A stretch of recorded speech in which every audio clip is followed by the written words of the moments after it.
చెప్తే నేను మళ్ళీ వాళ్ళకి చెప్పాలి కదా. రాజకీయాలకు సంబంధించిన దాంట్లో ఒకవైపునేమో యువకులంతా రాజకీయాల్లోకి రావాలని చెప్పి పిలిపిస్తారు, మరొక వైపునేమో విద్యార్థులకు రాజకీయాలు అవసరం లేదు, యువకులకు రాజకీయాలు అవసరం లేదని చెప్పి వారే చెప్తారు. అంటే పరస్పరమైనటువంటి భిన్నమైనటువంటి ప్రకటనలు చేస్తారు. అంటే మీరు ప్రశ్నించడానికి వీలు లేదు, కానీ చేతులెత్తి పిడికిలి బిగించి మా కోసం జిందాబాదులు కొట్టండి అనేటువంటి భావజాలాన్ని ఎక్స్ప్రెస్ చేయడానికి మాత్రం విద్యార్థులు కావాలి తప్ప భారతదేశ రాజకీయాలను అధ్యయనం చేయడానికి, భారత ప్రజాస్వామ్యాన్ని అధ్యయనం చేయడానికి విద్యార్థులు అవసరం లేదు. ఒకనాడు జవహర్లాల్ నెహ్రూ గారు విద్యార్థులంటే, విశ్వవిద్యాలయాలంటే ప్రపంచవ్యాప్తంగా జరుగుతున్నటువంటి సామాజిక, ఆర్థిక, రాజకీయ ఉద్యమాలకు విశ్వవిద్యాలయాల వేదిక కావాలని చెప్పి పిలిపించాడు. నేటి విశ్వవిద్యాలయంలో మూఢనమ్మకాలు, జ్యోతిష్యాలు, తిరోగమన విధానాలు ప్రవేశపెట్టి విద్యార్థుల యొక్క భావజాలాన్ని ఎక్కడికక్కడ తుంచేసేటువంటి పద్ధతిలో ఈరోజు ప్రయత్నం చేస్తుంది.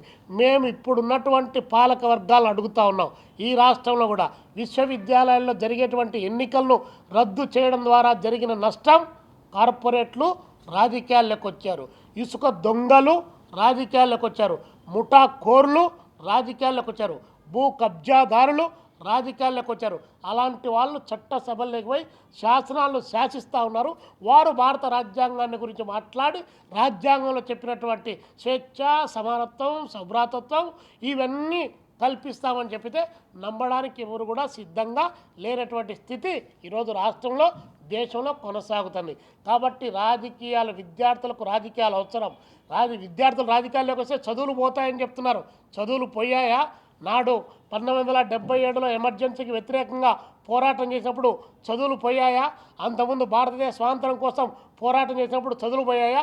విలువలు పెరిగాయి, బాధ్యతలు పెరిగాయి, సమాజం పట్ల వాళ్ళకు ఉన్నటువంటి కమిట్మెంట్ పెరిగింది. ఈరోజు అలాంటి రాజకీయాలు ఏమీ లేక పోవడం ద్వారానే వ్యాపార విలువలు పెరిగి మనిషికి మనిషికి మధ్య ఓన్లీ ఆర్థిక సంబంధాలు మాత్రమే పెరిగిపోయి నేడు వ్యవస్థలో నైతిక విలువలు పతనం అవుతూ ఉన్నాయి.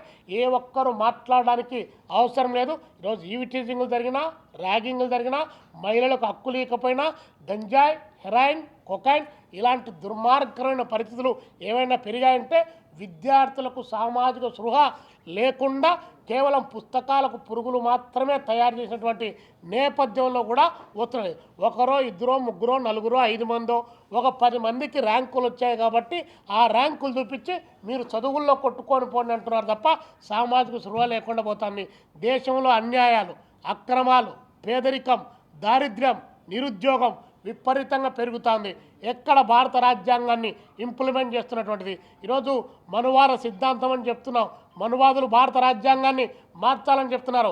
అవును, మా తాత వాళ్ళ నాయన ముడ్డికి తాటాకులు కట్టుకొని ముంత పెట్టుకొని అక్కడ నిప్పులు పెట్టుకొని తిరిగాడు. మళ్ళీ తిరిగి మనువాద సిద్ధాంతంతో ఈరోజు భారత రాజ్యాంగాన్ని మారిస్తే మళ్ళీ మేము దాంట్లో ప్రయాణం చేయాలా?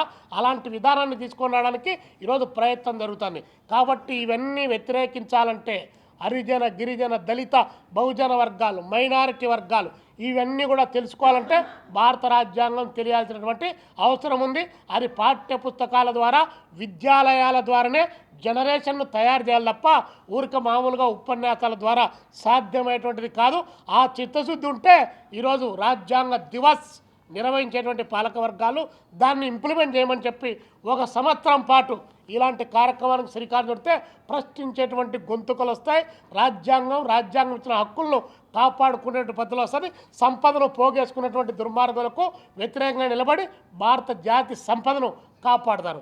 అవన్నీ చెప్పకుండా మూడులుగా తయారు చేసి మొత్తం ఔడ్యంలో కొట్టుకొని పోయేటువంటి వాళ్ళలో తయారు చేస్తే ఇవన్నీ సాధ్యం కాదు. Thank you.